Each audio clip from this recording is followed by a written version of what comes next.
So I want to make something very, very clear to you. There is no such thing as get rich quick. There's no such thing as get rich easy, but there is such a thing as get rich quicker and get rich easier. So whatever you do in life, you're not just gonna magically snap your fingers and all of a sudden make money, but there are definitely ways that you can make your life a lot easier because their quote unquote laziness leads them to evaluate all the opportunities and choose the opportunity that has the best ROI, the best vehicle to get them to their destination. So in today's video, I have a very simple promise for you. I'm gonna show you the laziest way. And by the way, don't ever let anyone shame you for looking for the laziest way. A lot of times the laziest translates into smartest. So I'm gonna show you the laziest way to make money this year. And we're gonna do that by evaluating all the different business models out there and get to the bottom of really what makes the most sense for you at your career stage.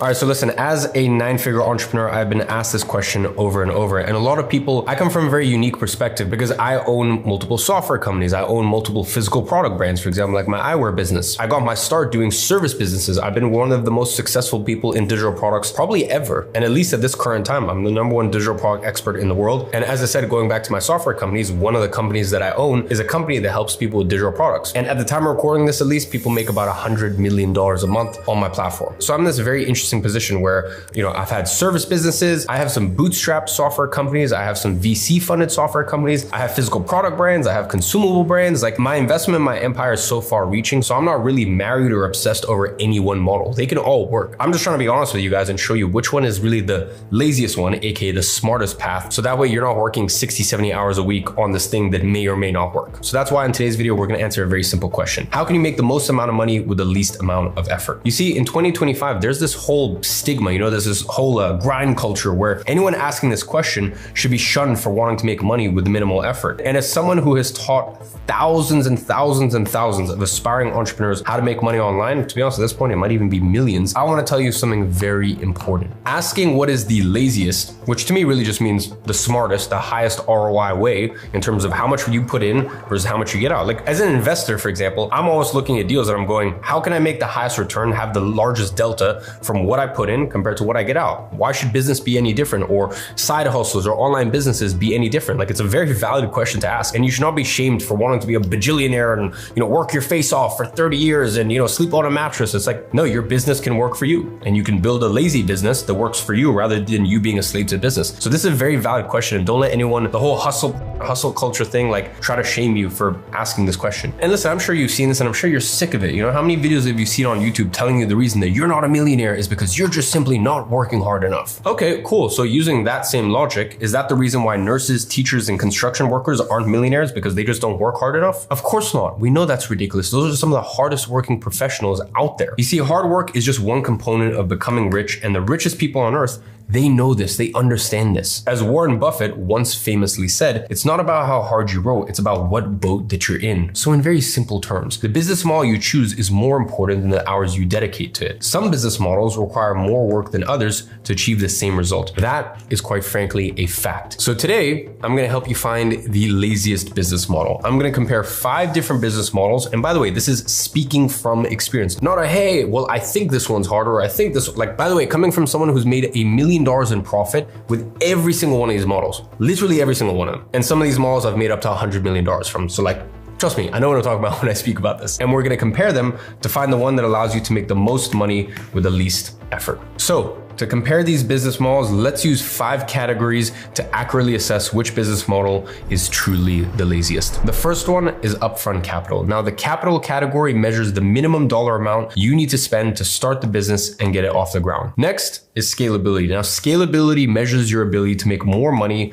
without doing additional work. Next, we look at fulfillment. Now, fulfillment measures how challenging it is to deliver whatever it is that you're selling. Next, we look at risk. Now, different business models have various levels of risk. Risk is usually linked to time and capital. And by the way, I am not a fan at all of risk when it comes to starting a business. Now, later on in your life, you can take big bets. A lot of times when I start companies or, even my existing businesses, the other day we sent a $500,000 wire for our next batch of product for the eyewear company. Or for example, when I started Big Day, my consumable brand, we put almost $1 million into stock just from the get-go. And as time goes on, you can put more risks into these businesses. These days, I'm taking very, very big risks in terms of my capital in terms of how much money I'm investing in businesses. That's really what I've been doing the majority of last year in my free time, is just buying up a lot of companies. And usually each month I reveal one of those. I'm sure some of you guys saw, I took a major stake in a company called WALP as a co-owner, whether it be that or another one of my companies, Lyra, that I invested in last year. I'm currently a shareholder in that company. We just got accepted into Y Combinator. And in a few months, when we open up our first official round,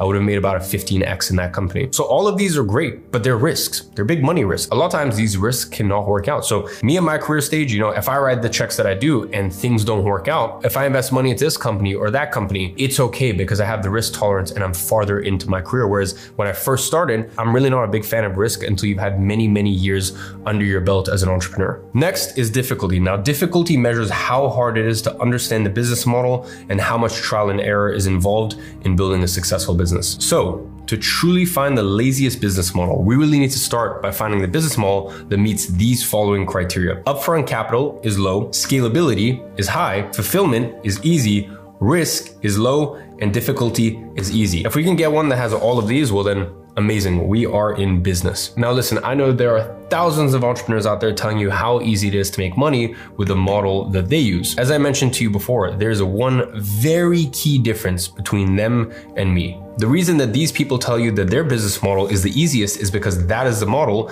that they succeeded in. I have succeeded in all of these models, either previously or currently still in this moment. So that is why you truly came to the right place with this video, because I have a full 360 view of all of them, and I truly understand which business models you can make the most amount of money with the least effort. So as I said, today I'm going to share behind the scenes of some of the most popular online business models. As I mentioned, no one is more qualified to share this on YouTube because I've succeeded with all these, whether that be consumable brands, software, digital products, agency services, once again, physical products. And with most of these businesses, I have multiple companies within those product categories. So let's start with one of the most common online business models. Dropshipping. I mean, dropshipping seems pretty easy, right? You just find a product that people like, you find a supplier from a country like China, you list the product on your website, and the sales start rolling in. Voila, surely. And the best part is that all of the fulfillment is taken care of by your supplier. Well, my friend, I wish it was this easy, but unfortunately, it's not. So let's see how dropshipping stacks up in our 5 categories, starting with upfront capital. You see, one of the most expensive parts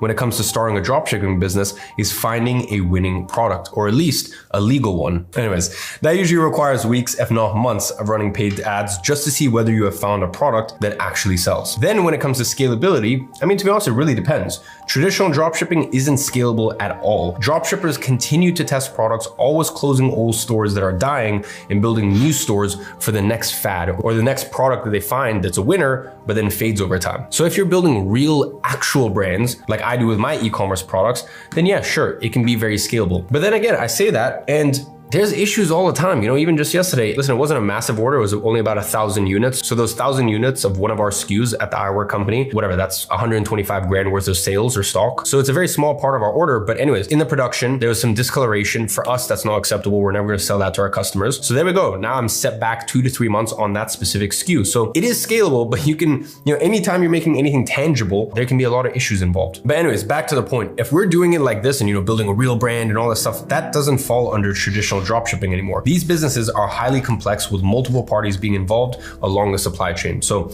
building a real brand compared to dropshipping, those are 2 very different things. Now, when it comes to fulfillment, yes, majority of it is done for you for the most part, but there are aspects of the fulfillment process that is out of your control. Aspects like shipping delays, suppliers not having stock, and refunds. The lack of control when it comes to fulfillment can make this a very stressful business because, maybe you have the demand, but unfortunately a lot of times there can be fulfillment issues. So moderate, I don't mean as in like it's a lot of difficulty to fulfill. It's just that there's a lot of things that could go wrong in the process. Now let's talk about risk. You see, the upfront investment needed for testing products, fluctuating market trends, and a lack of control during fulfillment means that dropshipping is a high risk business model. I mean, even just a few days ago, I woke up to the glorious news about Trump's new tariffs, and that makes dropshipping that much more tricky. And listen, for me as an e-commerce brand owner, that affects me personally as well. Now I'm going to be fine. I'm going to be good. As I said, I have actual brands. There's a lot more control we have, and there's a lot more options and ways to take things. But with dropshipping, unfortunately, things have gotten that much harder. Now, going back to risk, I have seen so many beginners burn through money when they don't have the right training, and I've seen established stores die out due to market trends. Now, when it comes to difficulty, I would say this model is incredibly difficult, okay? Being truly successful with dropshipping in 2025 is very difficult. And by the way, it just seems to be getting harder and harder and harder. The amount of trial and error when testing products coupled with the levels of competition in the market means the learning curve is steep. It can take months, half a year to even become profitable. So let's summarize dropshipping. Upfront capital, 2,000 to 5,000. Scalability is moderate. Fulfillment is moderate. Risk is high, and difficulty is hard. So listen, despite popular belief and all the stuff that you've been sold, dropshipping takes a lot of effort and high risk tolerance to be successful. So let's talk about the first model that I used to make money online. Social media marketing agency. A social media marketing agency is a service-based business where you offer specific marketing services to businesses in exchange for a fee. Now, these services include services like paid traffic, SEO, web development, social media management, as well as lead generation. I have openly said many times that SMMA is one of the best business models for beginners, but let's see how it performs in the 5 categories. So let's talk about upfront capital, because this is really where SMMA excels. SMMA is a sweat equity model. It doesn't require thousands of dollars in software or paid ads to keep upfront costs low. All you need to get started is a laptop, Wi-Fi, and some basic software. It's very cheap to start. Now, one thing that SMMAs aren't particularly good at is scalability. Agencies can be scaled, but it comes at a cost. Because it's a service-based business, every additional client adds more work and more complexity. And there becomes a point where agencies become so complex that simply the extra juice just isn't worth the squeeze. And that's why for so many years, I kept telling people, agency is a great business model to get to 10K a month. If you go look at my YouTube channel, I wasn't telling people you're gonna make 100K a month,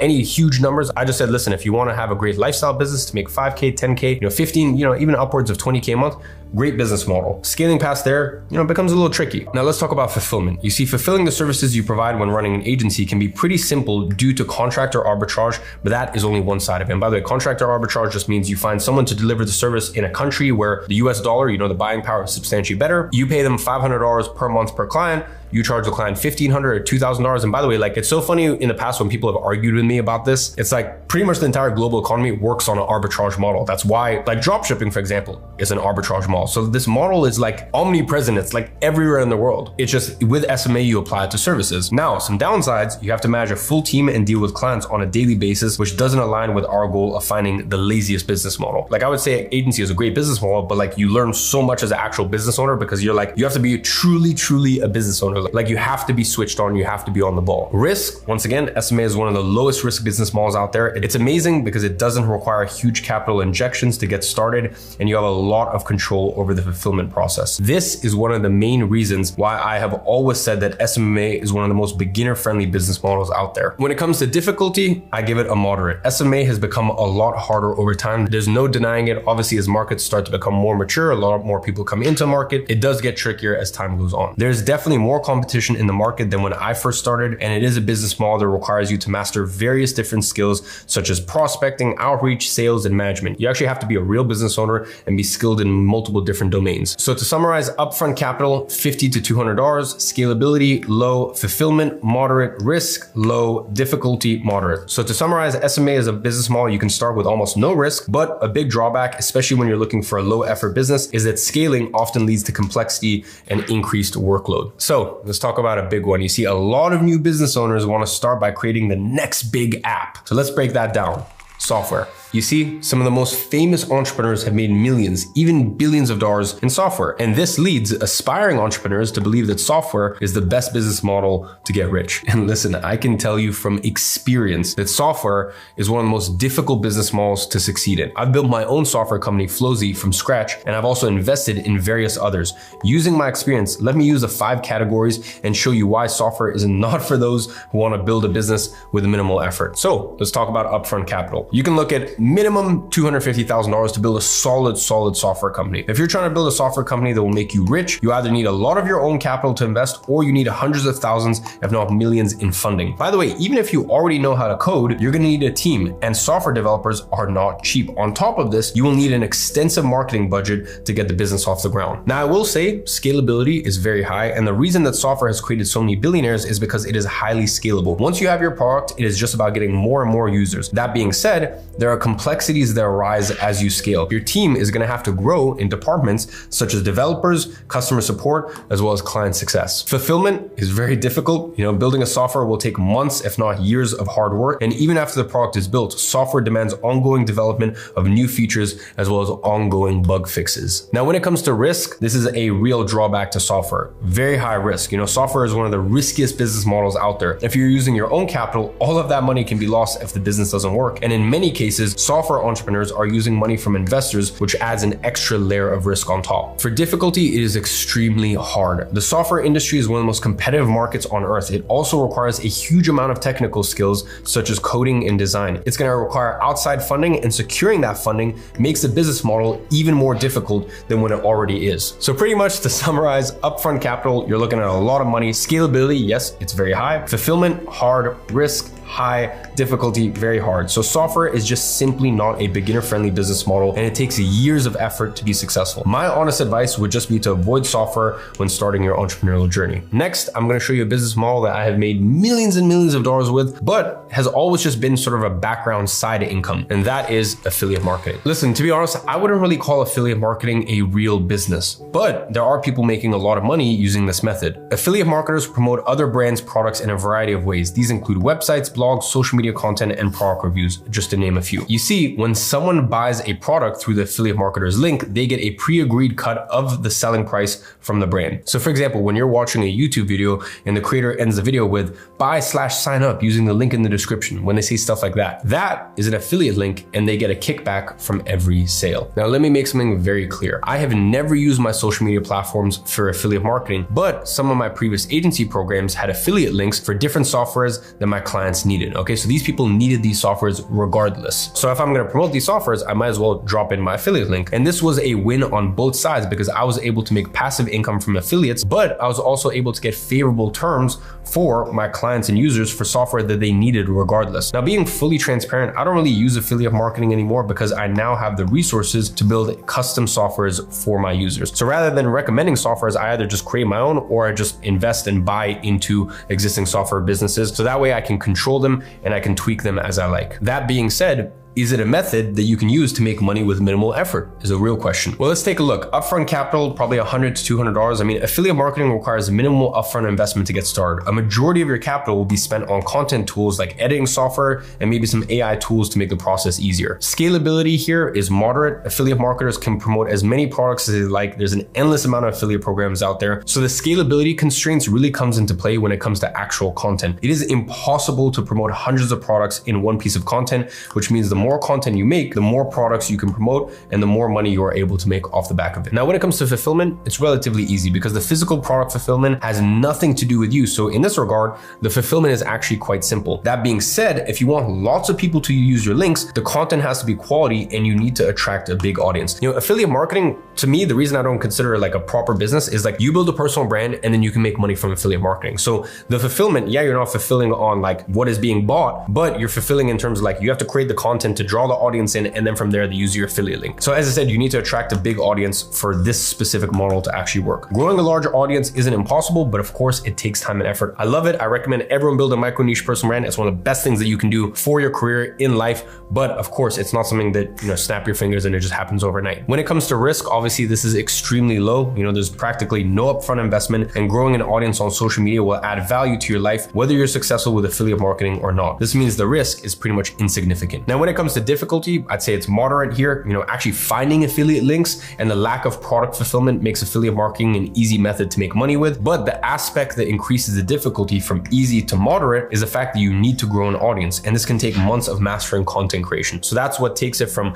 super easy business model to moderately difficult. So just to summarize here, upfront capital, you're looking at $100 to $200. Scalability, moderate. Fulfillment, moderate. Risk is low. Difficulty is moderate. Affiliate marketing is a cheap, low risk method to make money online. The biggest barrier for most beginners is really the time that it takes to grow an audience large enough to make a sustainable income with affiliate marketing. Now, at this point, I have broken down 4 of the most common ways to make money online: dropshipping, SMA, software, affiliate marketing. Now, as I've shown you, some are easier than others, lazier than others, but it's unlikely that you're going to be able to make a substantial amount of money with minimal effort with really any of these methods. So just remember, I have successfully made money with literally all of these models. And now I'm going to reveal what I believe is truly the laziest business model out there for you to get started with. My friend, let me introduce you to digital products 2.0. You see, a digital product is a way of packaging information in a way that solves a particular problem for the buyer, most commonly known as courses or programs. Now, as many of you guys know, I've done this pretty much more successfully than almost anyone else out there, coming right up to almost $100 million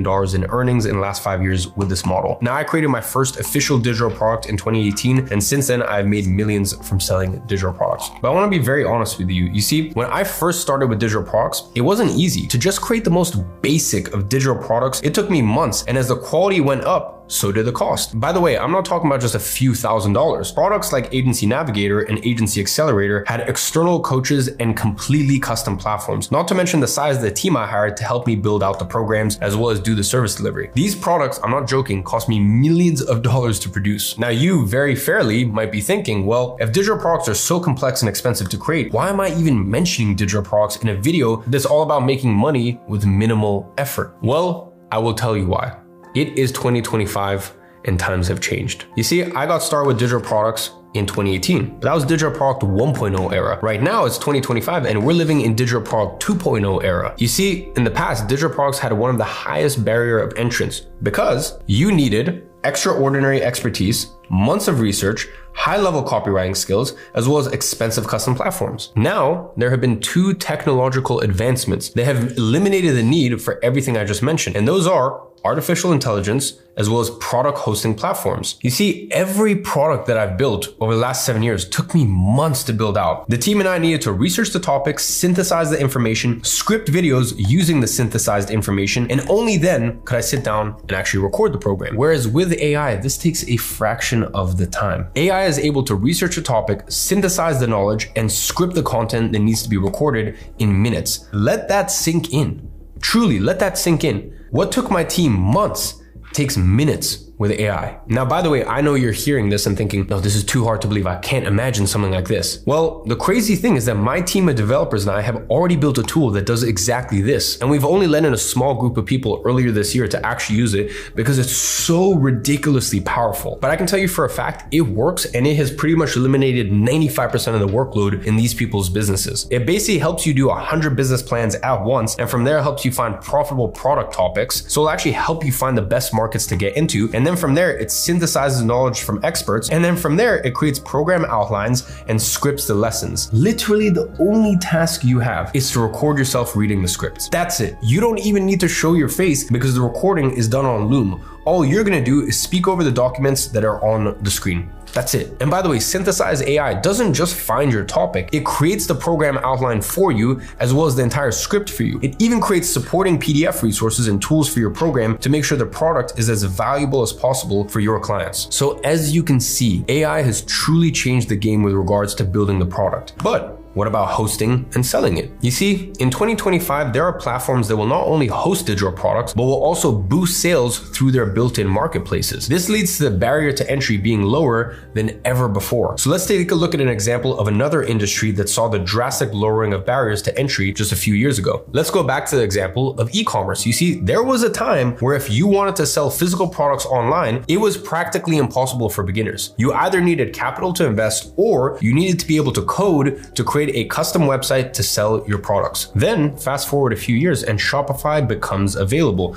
a platform that allowed literally anyone to sell physical products online. In addition to that, Amazon also takes off. This allowed anyone to sell products on the biggest physical product marketplace on earth. So, what happened to these platforms when it became accessible for everyone? Beginners started making millions of dollars using methods such as dropshipping and Amazon FBA. These platforms eliminated all the barriers to entry. This is about 10, 12 years ago. Now, recently, as some of you guys may have seen, I announced that I made a major investment and became a co-owner of WAP. WAP is a platform to host and sell digital products. Think about it, kind of like Shopify and Amazon in one platform for digital products. You see, the combination of artificial intelligence like Synthesis AI and digital product platforms like WAP don't only provide one of the biggest online money-making opportunities of the decade, it also presents one of the easiest, laziest ways of making money online in 2025. But Let's make it fair. Let's see how digital products perform in each of the 5 categories that we discussed earlier. Digital products 2.0. Upfront capital, maybe $100 to $200. Digital products 2.0 requires minimal upfront investment. WAP is free to use, which has eliminated the need for expensive custom platforms. And by investing into tools like Canva to create branding, Loom to record the program, and AI to create the product, you're able to create a top-tier product with a minimal upfront investment. For scalability, it's super high. I mean, digital products are extremely scalable. You only create the product once,